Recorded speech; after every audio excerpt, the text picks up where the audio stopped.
paz do Senhor, irmãos. Nós agradecemos a Deus por mais esta quarta-feira doutrinária, onde nós temos a oportunidade de estudarmos uma porção das Sagradas Escrituras. E nesta quarta-feira, de forma bem específica, estaremos estudando o livro do Gênesis, capítulo 17, a partir do versículo 15 até o versículo de número 22. Amém, irmãos? Vamos orar ao nosso Deus. Pai, nós queremos agradecer a Ti por mais esta quarta-feira doutrinária na nossa vida e nós queremos clamar para que o Senhor nos encha neste momento de entendimento, de sabedoria, para compreendermos aquilo que o Senhor tem para trazer aos nossos corações. Fala conosco, Deus, e gera em nós, neste corpo de Cristo, o crescimento que procede do Senhor.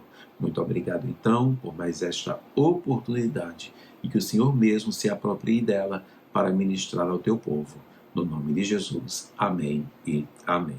Então, irmãos, Gênesis 17, versículo 15 até o versículo de número 22, assim nos diz as Sagradas Escrituras. Disse também Deus a Abraão: a Sarai, tua mulher, já não lhe chamarás Sarai, porém Sara. Abençoá-la-ei e dela te darei um filho. Sim, eu a abençoarei e ela se tornará nações, reis de povos procederão dela. Então se prostrou Abraão, rosto em terra, e se riu e disse consigo: a um homem de 100 anos há de nascer um filho? Dará à luz Sara com os seus 90 anos? Disse Abraão a Deus: tomara que viva Ismael diante de ti.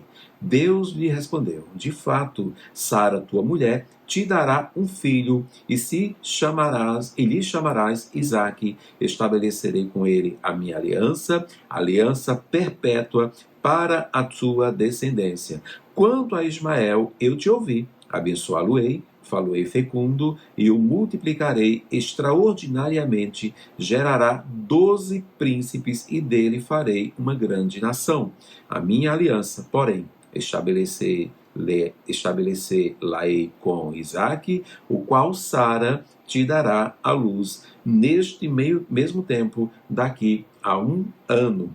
E finda esta fala com Abraão, Deus se retirou dele, então ali elevando-se. Ok, irmãos, o capítulo de número 17 aqui do livro do Gênesis, ele apresenta, irmãos, o que seria de fato um momento muito crucial ali para a história de Abraão, né, para a história da sua própria esposa Sarai, e de maneira também muito direta, um momento muito crucial na história do próprio povo de Deus, do povo de Israel, e obviamente chegando até nós também, né? Aqui respingando na igreja do Senhor Jesus Cristo. Deus aqui, ele estabelece ou restabelece a sua aliança com Abraão, né? E ele toma aqui um posicionamento, algo que era comum ao nosso Deus, né? Ele muda o nome ali de Sarai, da sua esposa, para Sara, significando então que ela seria mãe de nações, mãe de reis, que justamente é o significado aí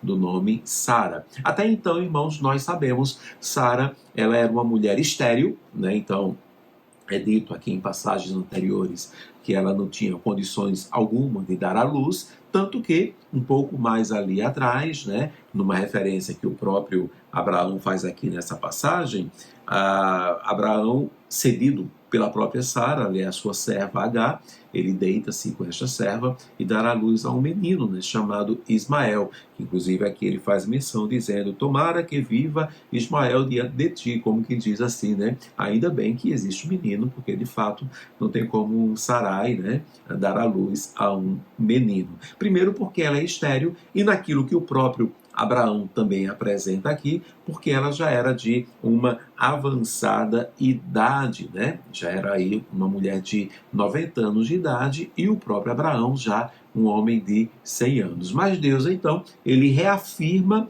a sua promessa de que por meio dela, da própria Sarai, e não por meio da serva, por meio de Ismael, Deus deixa bem claro que iria abençoar também a Ismael, aquele menino, mas ele garante, né, sairá uma criança, né, a minha aliança será diretamente aí com a Sara, né? Deus reafirma essa sua promessa de que por meio dela nasceria ali o filho da promessa, no caso o Isaac. Então, esse episódio ele demonstra o poder e a fidelidade de Deus em cumprir a sua palavra, né? Tudo aquilo que ele prometera, tudo aquilo que ele dissera, de fato, então, ele cumpriria e ele cumpre. E ele cumpre independentemente das circunstâncias humanas. Havia a idade avançada, havia ali a barreira da esterilidade, mas nada disso seria impedimento para o cumprimento da palavra do Senhor. Então aqui nós podemos fazer 3 aplicações para a nossa vida,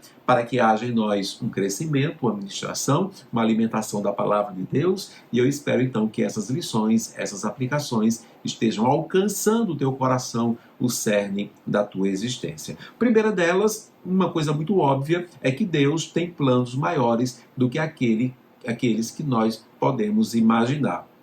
Abraão e Sara, eles tentaram até resolver ali, não é, essa questão da promessa por conta própria, né, através ali de Agar, através de Ismael, como nós bem sabemos, como eu já disse aqui há poucos instantes, mas Deus mostrou que os seus planos, eles vão além das limitações humanas, né? Havia a esterilidade, havia o tempo passando, né, a idade avançada, mas ele escolheu a Sara para cumprir a sua promessa, provando então que ele é soberano naquilo que ele promete, naquilo que ele diz que vai fazer, ele cumpre e ele demonstra então que os planos deles são maiores do que os nossos. Quando ele chama justamente alguém, quando ele diz que vai fazer alguma coisa, ele vai lá e faz a obra por completo, né? Ele até muda ali, se possível for, a identidade, né, do ser humano para cumprir ali os seus desígnios, né? Ele pega alguém que está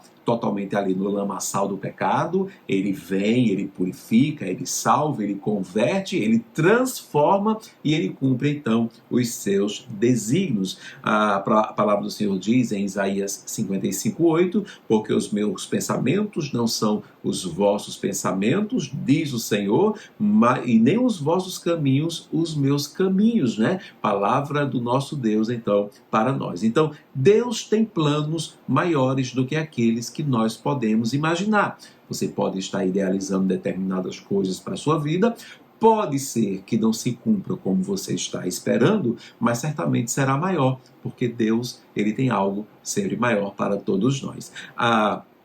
Uma segunda aplicação que nós podemos fazer aqui, e tirando aqui uma lição, em segundo lugar, é que Deus transforma vidas e ele dá uma nova identidade, né? Então, a mudança do nome de Sarai para Sara simboliza essa transformação. Deus não apenas ele altera ali nomes, mas ele muda, né, histórias, ele muda então propósitos. Ele diz então para Sara que ela então seria a mãe de reis, né, de nações, né? Assim como ele fizera no passado com o próprio Abraão, que tem o nome de Abrão, e Deus mudou para Abraão, porque ele seria pai de nações, né, numa pluralidade que não cabia ao nome ali Abrão, né? Então, quando ele chama alguém, esse Deus, ele vem e ele cumpre os seus desígnios na vida desta pessoa, né? Ele transforma vidas, ele dá, então, essa nova identidade. A palavra do Senhor diz em 2 Coríntios 5,17, assim que, se alguém está em Cristo, nova criatura é, as coisas velhas já passaram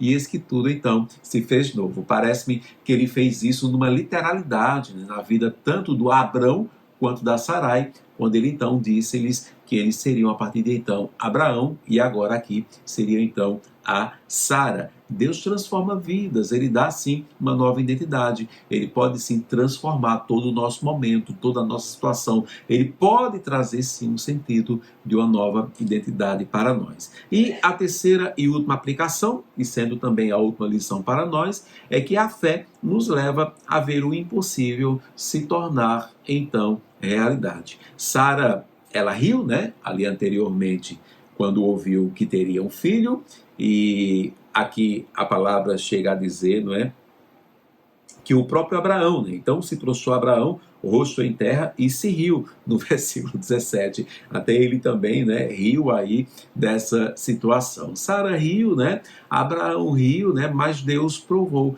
que nada é impossível para ele, né? Ele garante, ó, daqui a um ano vocês estarão então segurando aqui um garoto, né? A minha aliança, porém, estabelecer lá com Isaac, o qual Sara te dará à luz, nesse mesmo tempo, daqui a um ano, ela estará segurando um menino. Então a fé, ela é essencial para experimentar, né, o agir de Deus. A palavra do Senhor diz em Lucas 1,37, porque para Deus nada será impossível, nada será impossível. Então há coisas que vêm ao nosso coração, que Deus fala conosco, e a vontade que dá mesmo é ruir, é sorrir, não é? A vontade que dá mesmo é duvidar, não é? A dúvida tenta adentrar no nosso coração, mas precisamos ter fé, porque a fé nos leva a ver o impossível se tornar então realidade. Então, Deus tem planos maiores do que aqueles que nós podemos imaginar, é o que nós podemos aprender com esta pequena passagem da palavra do Senhor. Deus transforma vidas e dá uma nova identidade. Podemos aprender também com este episódio na vida do Abraão e na vida da Sara. E por último, a fé nos leva a ver o impossível se tornar realidade, que foi justamente o que aconteceu ali a Abraão e aconteceu também ali a Sara, né? Deus, ele mudou o nome da Sara para mostrar então que a sua promessa então seria cumprida exatamente como ele ali o disse. Assim também, ele também pode transformar as nossas vidas e realizar grandes coisas se nós confiarmos nele. Então confie nele.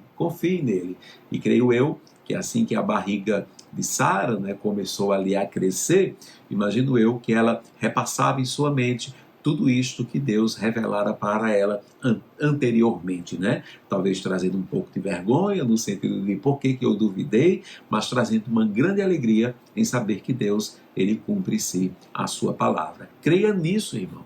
Creia nisso à luz desta passagem, à luz das Sagradas Escrituras. Deus tem planos maiores do que aqueles que você pode imaginar. Deus pode sim transformar vidas, ele pode sim dar uma nova identidade e a fé, com certeza, te levará a ver o impossível se tornando então realidade. Amém? Que Deus então nos abençoe, que Deus te abençoe, que ele aplique esta palavra nos nossos corações e que ela seja motivação e consolo para o nosso ser. Amém, irmãos? Oremos ao Senhor.